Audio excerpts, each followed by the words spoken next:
There's no feeling more intense than starting over. If you deleted your homework the day before it was due, as I have, or if you left your wallet at home and you have to go back after spending an hour in the commute.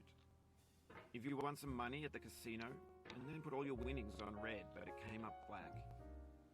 If you got your best shirt dry cleaned before a wedding and then immediately dropped food on it. If you won an argument with a friend and then later discovered that they just returned to their original view. Starting over is harder than starting up. If you're not ready for that, like if you've already had a bad day, then what you're about to go through might be too much. Feel free to go away and come back. I'll be here. Alright, thanks for coming with me on this trip. I'll understand if you have to take a break at any point. Just find a safe place to stop and quit the game. Don't worry, I'll save your progress, always, even your mistakes. This game is a homage to a free game that came out in 2002, titled Sexy Hiking. The author of that game was Jazuo, a mysterious Czech designer who was known at the time as the father of B games. And B games are rough assemblages of found objects. Designers slap them together very quickly and freely, and they're often too rough and unfriendly to gain much of a following. They're built more for the joy of building them than as polished products. In a certain way, Sexy Hiking is the perfect embodiment of a B game. It's built almost entirely out of found and recycled parts, and it's one of the most unusual and unfriendly games of its time. In it, your task is simply to drag yourself up a mountain with a hammer. And that act of climbing, in the digital world or in real life, has certain essential properties that give the game its flavour. No amount of forward progress is guaranteed.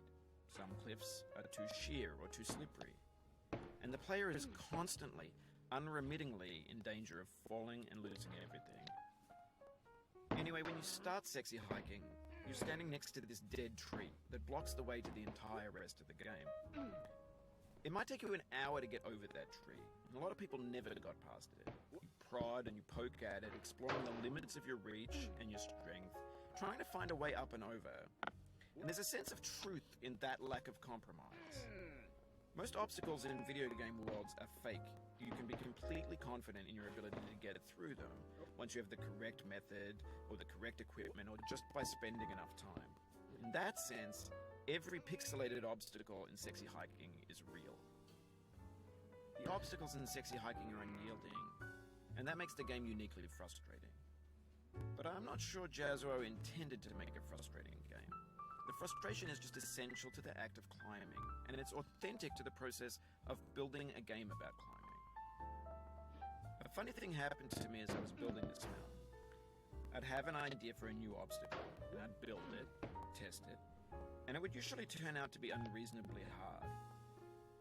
But I couldn't bring myself to make it easier. It already felt like my inability to get past a new obstacle was my fault, as a player rather than as a builder. Imaginary mountains build themselves from our efforts to climb them, and it's our repeated attempts to reach the summit that turns those mountains into something real. When you're building a video game world, you're building with ideas, and that can be like working with quickset cement. You mold your ideas into a certain shape that can be played with, and in the process of playing with them, they begin to harden and set until they're immutable, like rock. And at that point, you can't change the world. Not without breaking it into pieces and starting fresh with new ideas. For years now, people have been predicting that games would soon be made out of prefabricated objects, bought in a store and assembled into a world. And for the most part, that hasn't happened, because the objects in the stores are trash.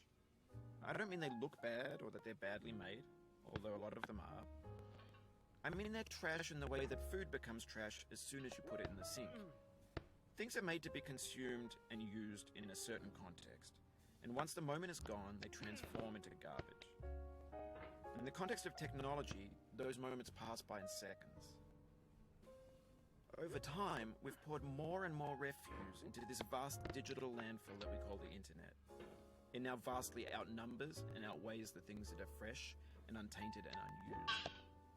When everything around us is cultural trash, trash becomes the new medium, the lingua franca of the digital age.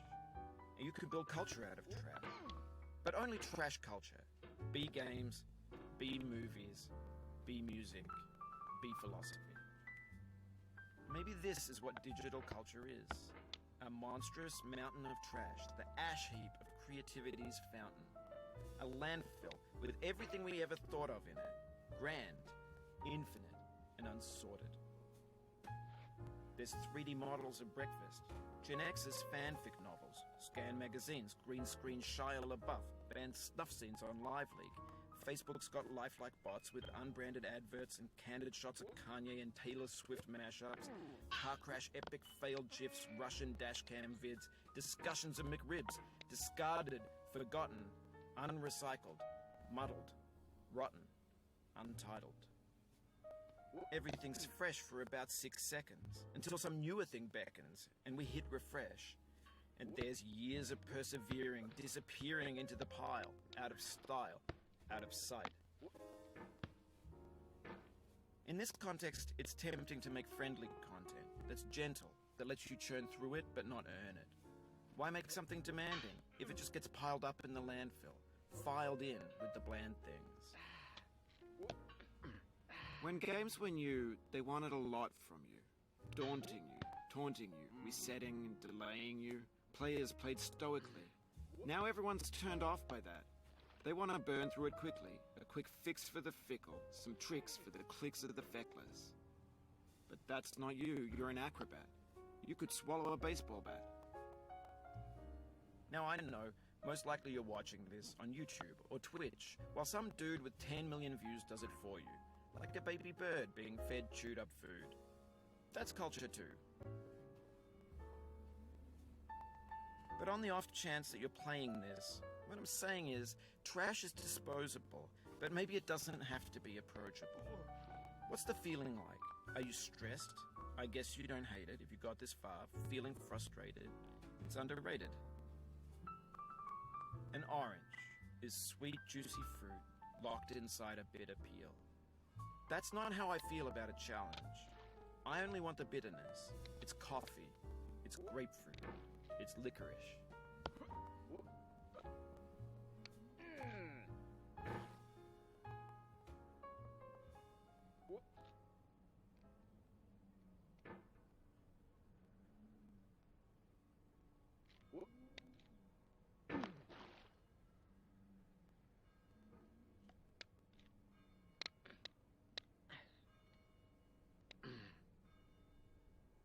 Oh, you just lost a lot of...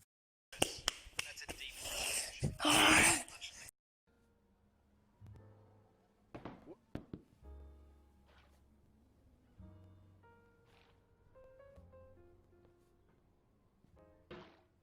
Oof, sorry about that.